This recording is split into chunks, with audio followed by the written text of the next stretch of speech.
Así que empecemos con varios aspectos. Primero, una clasificación de carismas. Una clasificación, no es la única. En la parte inferior he puesto el lugar, ¿no? Tomado de Servicios Católico Hispanic, aquí está. Entonces, ahí ustedes pueden buscar más. Porque no hay en la Biblia ninguna clasificación de carismas, ¿ya? No existe, no hay como tal, en ninguna parte del Nuevo Testamento o de la Biblia en total, ninguna clasificación de carismas. Las clasificaciones son fuera de la Biblia, ¿ok? Es decir, les he mostrado históricamente cómo San Agustín y sobre todo Santo Tomás optaron por los 7 dones y enseñaron los 7 dones en función de la caridad, ¿ya? Entonces empezaron a clasificarse, pero eso no está en la Biblia. Ni siquiera cuando leímos Isaías 11:1 nos dimos cuenta pues que la interpretación de Santo Tomás fue desde la caridad, pero el texto bíblico nos habla desde la sabiduría, que los 7 dones son sapienciales y son para identificar al Mesías.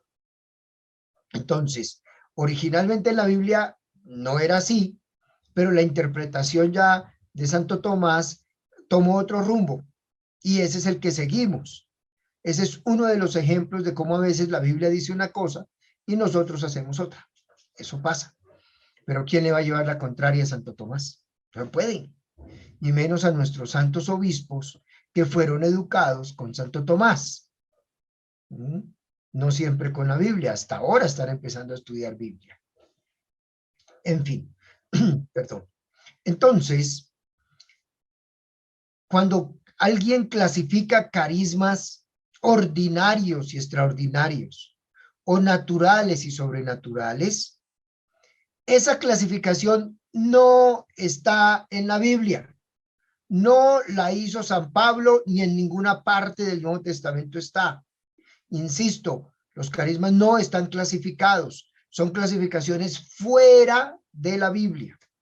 En el caso de los ordinarios y extraordinarios, esa clasificación viene de la Constitución Lumen Gentium, en el numeral 12.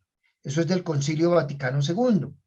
Entonces, en el Concilio Vaticano II, numeral 12, nos habla de los carismas ordinarios y extraordinarios, y de ahí se armó toda una clasificación, y resulta que los obispos que escribieron eso estaban refiriéndose a los carismas ordinarios, a los de los bautizados, y extraordinarios a los de los ordenados. Entonces, los ministerios ordenados del diácono, el presbítero y el obispo, esos ministerios ordenados no sabían cómo llamarle a esos carismas de los ministerios ordenados y los llamaron extraordinarios. Que hoy también se habla de jerárquicos. Ahora miraremos eso y la próxima clase. Y los ordinarios eran los de los bautizados, los de los laicos, nosotros aquí.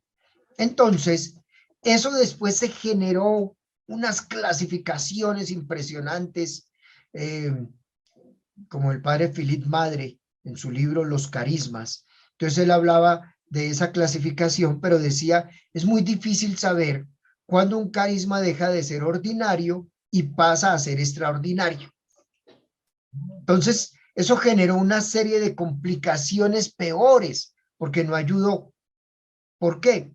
Porque luego le sumaron la clasificación de carismas ordinarios, llamados los talentos normales que tú tienes, y extraordinarios cuando los pones al servicio de la comunidad. Entonces ya le dieron otra clasificación. Carisma ordinario es que tú sepas cocinar y que te quede rico y que tengas esa sazón sabrosa.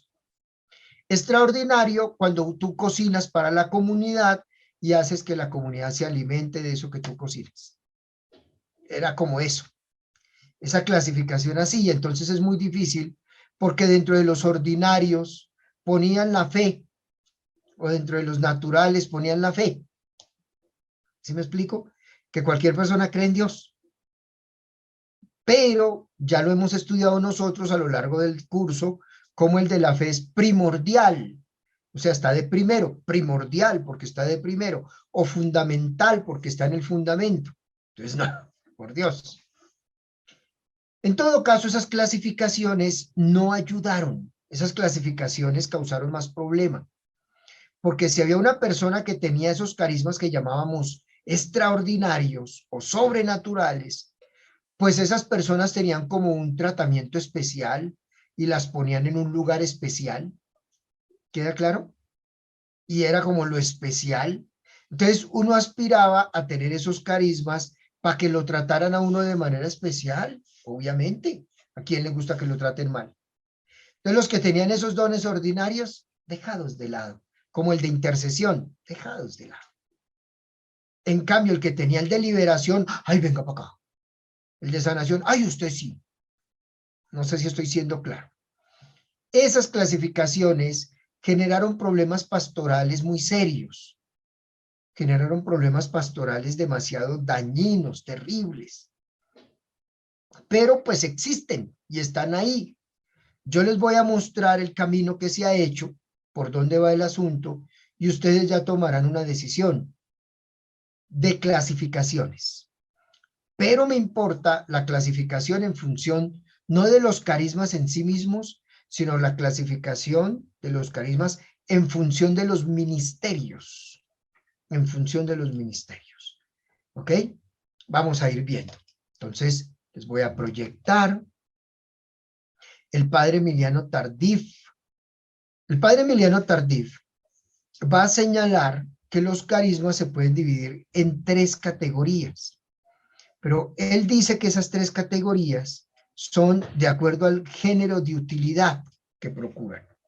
Entonces él dice, hay carismas referentes a la instrucción de los fieles, referentes a la instrucción de los fieles. Entonces está el carisma del apóstol, del profeta, del doctor, del evangelista, del exhortador, la palabra de sabiduría, la palabra de ciencia, el discernimiento de espíritus, el don de lenguas o el don de interpretar las lenguas. Y así lo llama el padre Tardif, los referentes a la instrucción. Están los referentes o los relacionados con el alivio a los fieles, el carisma de limosna, o sea, el de dar, que vimos en Romanos 12, el de la hospitalidad, que está en Hebreos, el don de asistencia, de la fe, las gracias de curaciones o el poder de milagros. Y el tercero, los relacionados con el gobierno de la comunidad, el carisma del pastor, el del que preside, los dones del ministerio, o sea, la diaconía, el ministerio, los dones de gobierno, que también es el de presidencia, pero así tal cual lo señalaba el padre Tardif. Entonces eran una clasificación de acuerdo a la utilidad que procuran, o sea, como acercándose a los ministerios. Sin embargo, hay otros carismas que no entraban ahí, otros carismas que no se metían y que era difícil ubicar. Entonces, por ejemplo, el de carisma de la vida religiosa o el de la infalibilidad del sumo pontífice, de los que se puede ver allí en la página y les ubico todo. Entonces, el padre Tardif organizaba esta clasificación, pero es de él, no es de la iglesia, es de él. Y ubicaba, sin embargo, algunos como que no le entraban en la clasificación y no aguantaban todo ese rigor. Pero esa era una clasificación. Otra clasificación que se puede ver en el portal católico de EWTN, allí en EWTN, encontramos un listado a partir de ese referente bíblico, y entonces están los carismas de apostolado, enseñanza y gobierno, y en esos carismas de apostolado, enseñanza y gobierno ubica el de apóstoles, profetas, pastores, maestros, evangelistas, episcopos, presbíteros, diáconos, diaconías diferentes. Así dice este portal de EWTN. Entonces, carismas de apostolado o de enseñanza, de gobierno. Otra clasificación, carismas de conocimiento y de palabra. Entonces está palabra de profecía, palabra de sabiduría, palabra de conocimiento, o ciencias, revelaciones, penetración de misterios, visiones, discernimiento, xenoglosia, lenguas o glosolalia, la interpretación de lenguas. Ese es otro tipo de clasificación que va planteando este canal. Voy a continuar. Ellos siguen diciendo, entonces hay carismas de servicio, las funciones administrativas, el de presidir, la asistencia a los necesitados, exhortar, obras de misericordia, distribución de bienes y entrega de la propia vida, como muestra en 1 Corintios 13:13, que habla justamente de eso, ¿no? Dice, puedo entregar mi vida, mi cuerpo a las llamas, pero si no tengo amor. Entonces, en el portal de WTN dicen, ese es el carisma de entregar la propia vida, algo así como el martirio. Hay otra clasificación, van 3. Vamos a la cuarta, que llama carismas de poder. La fe, curaciones, obras de poder y exorcismos. Le llama carismas de poder. Y está también otra que le llama carismas de estado de vida. El matrimonio y el celibato, la virginidad, la soltería consagrada. Como ven, 5 clasificaciones de acuerdo a los carismas que están en la Biblia y como se ven en la Biblia, por eso todos tienen su referente bíblico. Entonces, esta es otra clasificación de los carismas. Como ven, no hay una. Esta clasificación de los carismas a partir de lo que dice Lumen Gentium, numeral 12, de ordinarios y extraordinarios, la derivación de allí de naturales y sobrenaturales.